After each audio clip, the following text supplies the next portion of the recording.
قبس كالغيث المدرار نقطف من كل الأزهار وبنهج الغر الأطهار نسلك درب العلم ونعمل قبس كالغيث المدرار نقطف من كل الأزهار وبنهج الغر.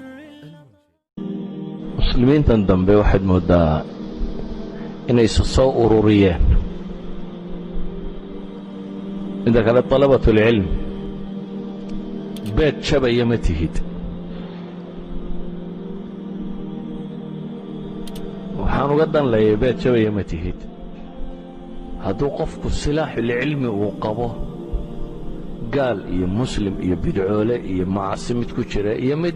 الله كعب سنين تبا وحبا لو شيغا adiga madad gaar ah lagu lama qoro inaad wax sheegto si safwadaad raadinaysaa inta khamsaanta gaabsatay ee masaajidda gudahooda fadhiya inta uun baad adigu mas'uul ka tahay inaad wax sheegto bulshada muslimiinta oo dhan baa mas'uuliyaddeeda inay saaranta Soomaaliya waa boqolkiiba boqol muslim baa leeyahay Soomaaliya raga baxa rag kamid waxay ka sheekeynayaan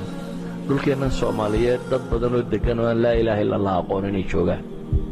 rumaysanaysa abdarashish ala shaqo ka warramay qaar ku yiri ilaahay iyo nabigu maxay suuyin oo nasab ka dhaxaysiinaya Soomaalina idan inana waxaynu ka fakaraynaa oo aqligeena dhow ku soo weynay hebel waxba ka yara qaldan ma la raaci kara hebel waxba ka qaldan waqofan wax ka qaldan ma jiro waa kuma ka nabiga ah isagoo xulba u saxay qof walba waxba ka qaldan qofaan wax gaabis ku jirin ma jiro adigu haddaad wax sixi karayso cid walba sax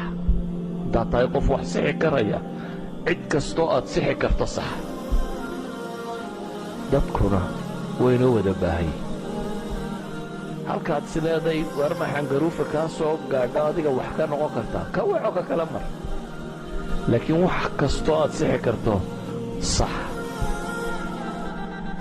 nabi maxamedna aayadna noqotay gaarsiin alayhi salaatu wasalaam tilmaamay ama baqahanuna waxa loo oran doonaa fulan waa caynkan iyo fulan waa ruuxa naga samaysanay waxaanaynu magacyada wala baxno dhanaga samaysan cid walbana dad khayr qabaana waa ku jiraan dad inkaar qabaana waa ku jiraan magaca doonta keen magac kasta aad la baxdo magacu ka dhigmaayo qof wanaagsan salafi baan hayna qof wanaagsan ku noqon maysid tabliiq baan hayna qof wanaagsan ku noqon maysid wax ka dhaxayaan hayna qof wanaagsan ku noqon maysid waxaad qof wanaagsan ku tahay waxaad rumaysan tahay iyo waxaad ilaahay la hortagto ayaad ku tahay idan ما قبانو كل بتعصبات كيرير dadku ay aad ka isugu xidhayaan waxaan qabaa diinta sidadkoo dhan bay u soo degtay in la gaarsiiyo gaal iyo muslimba waxaad gaarsiin karto gaal iyo muslim iyo ahlu bidcaba